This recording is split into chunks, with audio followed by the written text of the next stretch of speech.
రాజ్యాంగాన్ని అలాగే వక్ఫ్ బోర్డును కాపాడాలని ర్యాలీ తీస్తున్నారు. వక్ఫ్ బోర్డు యొక్క చట్టానికి వ్యతిరేకంగా దేశవ్యాప్తంగా ఏదైతే ముస్లిమ్స్ కానీ ఇతరులు కానీ ర్యాలీలు తీస్తున్నారో,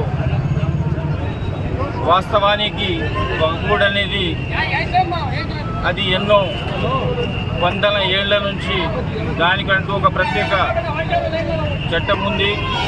ఆ చట్టాన్ని ఇప్పుడు సవరిస్తూ కొత్త చట్టాలు ఏవైతే తెచ్చి ఆ వక్ఫ్ బోర్డు ఆస్తులను మరియు ముస్లింలను నష్టపరిచే విధంగా ఆ బిల్లు ఉండడం వల్ల ఆ వక్ఫ్ బోర్డు బిల్లును దేశవ్యాప్తంగా ముస్లిమ్స్లే కాకుండా ముస్లిం ఇతరులు కూడా చాలామంది దాన్ని వ్యతిరేకిస్తున్నారు. వారందరికీ మేము అభినందిస్తున్నాము.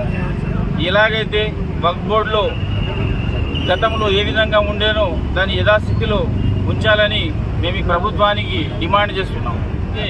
ఈ కేంద్ర ప్రభుత్వాన్ని ఏదైతే వక్ఫ్ బోర్డు యొక్క నల్ల చట్టం ఉందో దీన్ని వెంటనే రద్దు చేయాలని, లేని పక్షంలో భారతదేశంలో ముస్లింలే కాకుండా ముస్లిమేతర నాయకులు కూడా అందరు ఈ చట్టాన్ని వ్యతిరేకిస్తున్నారు.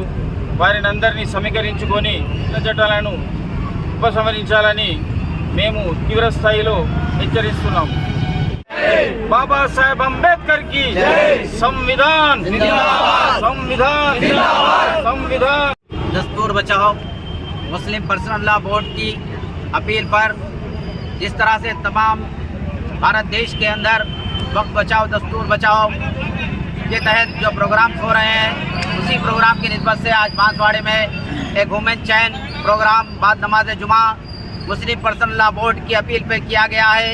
और इस प्रोग्राम में हम हुकूमत हिंद से मुतालबा करते हैं कि वक्फ का जो काला कानून लाया गया है उस कानून को रद्द किया जाए और हमारी वक्फ की इमलाक और हमारी जायदादों को हमारे ही जिम्मेदारों के तहत रखा जाए, जिस तरह से वक्फ बोर्ड में इससे पहले रखा गया था। ये हम जो है ना हुकूमत हिंद से गुजारिश करते हुए आज ये रैली के अंदर और वुमेन चैन के अंदर ये जो है ना हम हुकूमत हिंद को ये मेमोरेंडम और ये इतला देना चाह रहे हैं कि हम इसके खिलाफ हैं।